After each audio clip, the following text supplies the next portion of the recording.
Hi guys, welcome all. The main intent behind making these videos is to make you familiar with Java language. The first topic which I'm going to start here is Introduction to Java language. In this, the first topic which we're going to learn is History of Java. So what is history of Java? Right. So now coming to the point, when Java was invented, it was not by name Java, rather it was by the name Oak, which was given based on a tree called oak tree. And this was in the year 1960. Rather, in the year 1995, it was renamed to Java and it was invented by Sun Microsystems. The next point is Java was invented by a team of 5 members. Let me give you the list of those 5 members. The first person is James Goslings, and second person is Chris Worth, and third person Ed Frank. The fourth person is Patrick Norton. Last but not least is Mike Sheridan. So hope this is clear about the history of Java. Now, I would like to say you one important point. So Java can be elaborated as C++ minus minus plus plus. Right. So what is this complete statement means? C++ is nothing but it includes the concepts of C++, and this minus minus includes there are few topics which are removed. So I can say these are removed topics, and this plus plus indicates there are few topics which are added. Right. So now let us make clear what are the removed concepts from this Java language. Right. So we have one important confusing concept in C language, that is pointers. Those have been removed from Java, and you have multiple inheritance that is removed from Java. And next one is operator overloading. Right. So these are the removed topics of Java language. And coming to the point where few topics have been added. So those added topics are AWTs, okay, and as well as you're going to have these GUIs. So these are two concepts which are newly added in terms of your Java. Because of these reasons, Java supports internet-based applications. Now let us learn what are the features of Java. Rather, I can say what are the advantages of this Java language. Fine. So the first one is Java is fully object-oriented concept, right? It is fully object-oriented programming system, whereas C++ is partial object-oriented programming system, right? Now, it is the first platform-independent language, right? And next one is it supports to develop internet-based applications. Okay. And next one is Java supports to write program into procedures. So what are those procedures? So it supports to write the program that is in that is a console-based program, and next one is window-based program. So console-based program you can say directly as application program, whereas window-based programs can be developed using the concept AWTs, applets, okay, and using one more topic called swings. The next point is Java supports to handle runtime exceptions through exceptional handling. So it is going to handle your runtime exceptions using the concept called exceptional handling. And next point is Java supports security. Right, it provides security while uploading as well as downloading the files from the internet. And next point is Java supports to work with multi-threading. What is multi-threading? A separate topic is there on this. Multi-threading is nothing but performing multiple tasks simultaneously.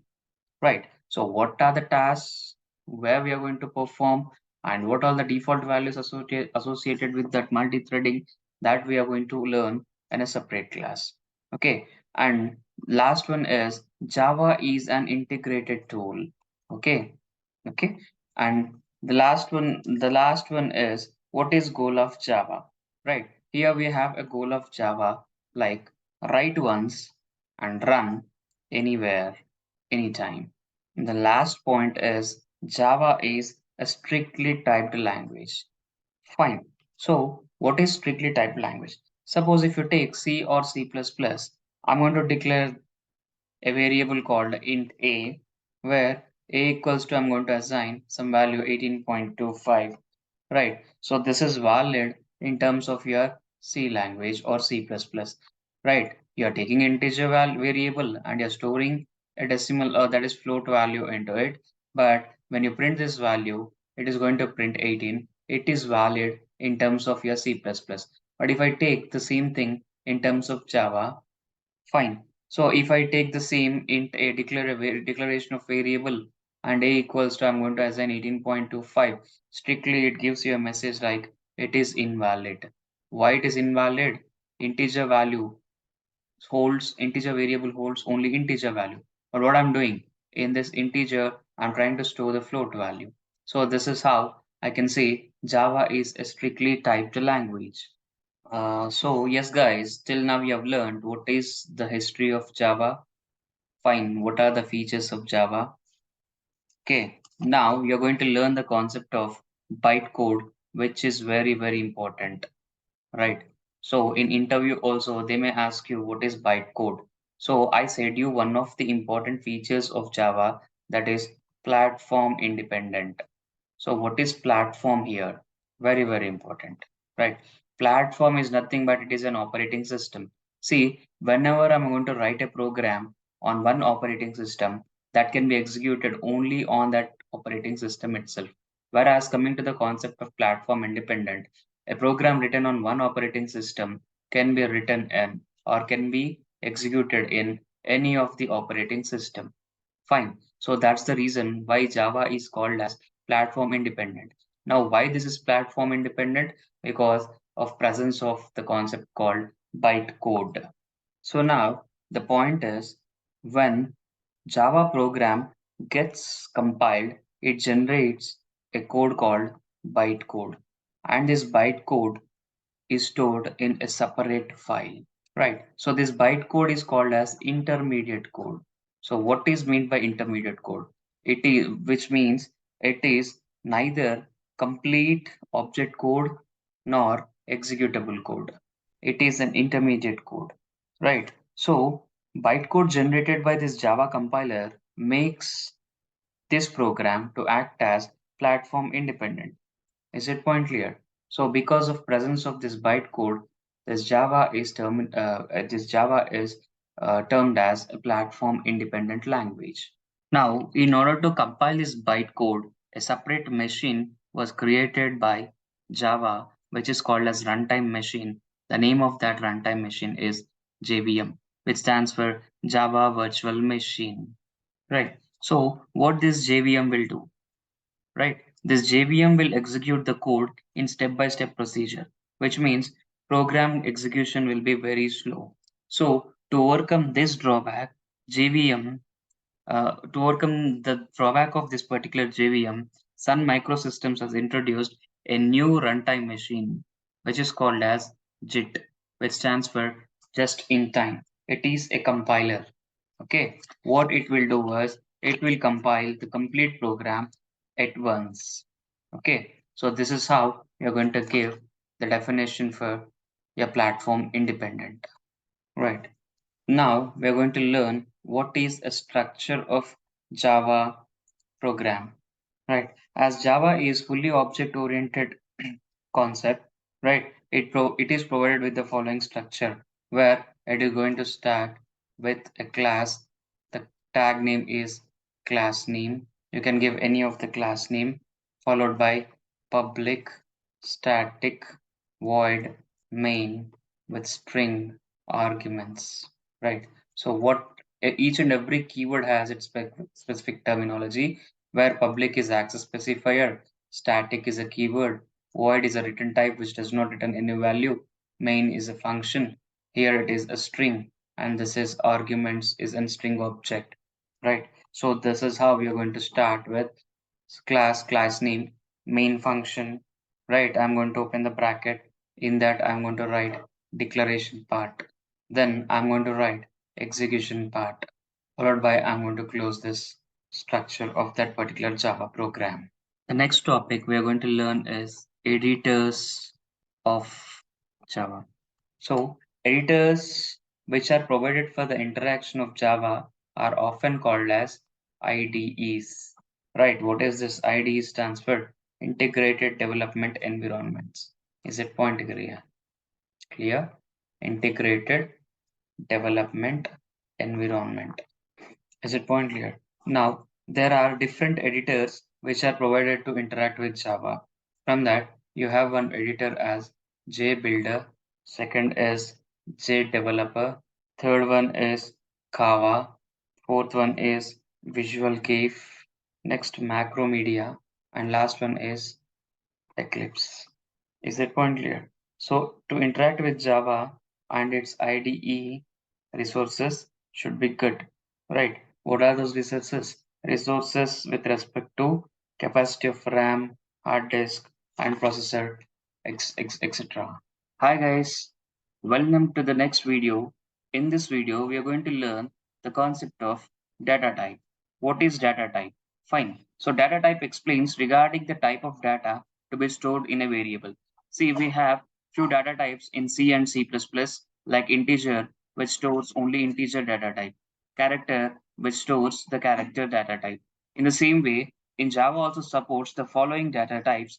First one is integer.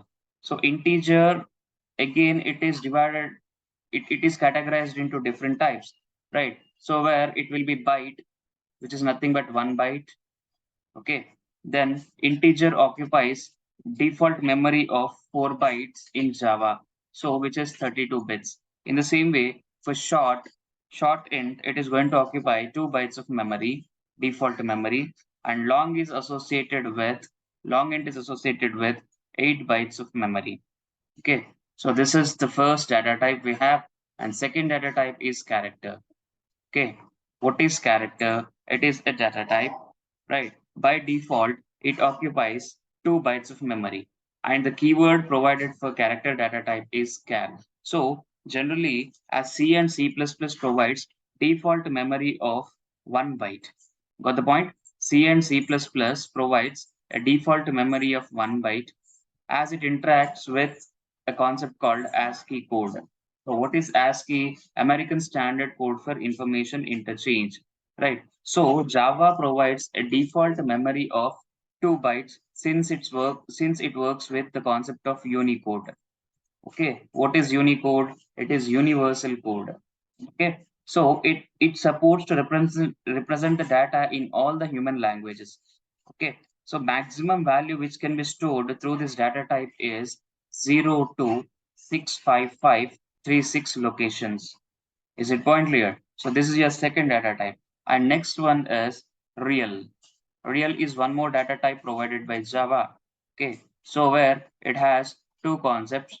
Float, by default, it is going to be given with a memory of 4 bytes, whereas double, it is given with a default memory of 8 bytes. And next data type which Java supports is Boolean. Is it point clear? So this data type supports to store a Boolean value from the possible two values, that is true or false. Fine. So this is all about the data types which are supported by Java. The next topic we're going to learn here is Java buzzwords. Okay. There are few buzzwords in Java which can be treated as keywords, right? So here you have the first buzzword is simple, second one is security, third one is portability, fourth one is object oriented, right? Next one, fifth one is robust, next one is multi-threaded, and next buzzword is architectural neutral, next buzzword is interpreted, next one is high performance, and next one is distributed. Last but not least is dynamic. Got the point? So these are all the Java buzzwords. So let us elaborate each and everything. Right? Simple. So what is simple? This buzzwords make says about how the Java language is. Java was designed to be easy for all the professional programmers to learn and use effectively. This is what about simple. Security.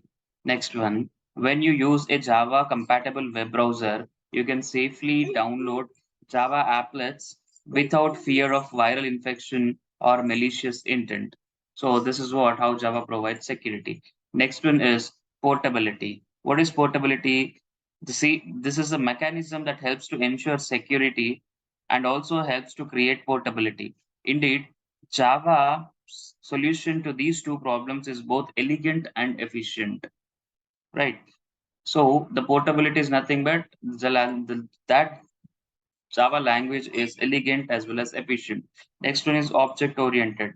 So the object model in Java is simple and easy to extend. Okay.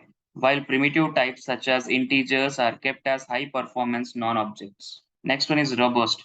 So in order to understand this concept, let us consider two of the main reasons. And the next buzzword is multi-threaded. Java supports multi-threaded programming, which allows you to write programs that do many things simultaneously. So multi-threaded is nothing but executing multiple threads simultaneously. Thread is nothing but a process. Okay. So you are executing multiple processes simultaneously, which was supported in terms of Java language. Next one is architectural neutral. So the Java designers made several hard decisions in the Java language, and the Java virtual machine is an attempt to alter this solution. The goal of Java was to write once, run anywhere, anytime, right? To the great extent, using this architectural neutral, that goal is accomplished. Right. Next one is interpreted. So interpreted is nothing but you are going to say completely the concept of bytecode. Is it point clear? And next one is high performance. So Java provides a high performance in terms of developing window-based applications as well as in terms of your memory management. Okay. So this is all about high performance. And next, distributed. This is the next buzzword. So Java is designed for the distributed environment of the internet because it handles TCP, IP protocols. Okay. Java also supports to work with RMI, remote method invocation. This feature enables a program to invoke methods across different networks. So this is all about distributed. And next one is dynamic. So Java programs carry with them substantial amount of runtime. Okay. So here, this runtime objects which are need to be accessed that can be done with the help of dynamically linked code in a safe, expedient manner. Is it point clear? So this is all about the Java buzzwords.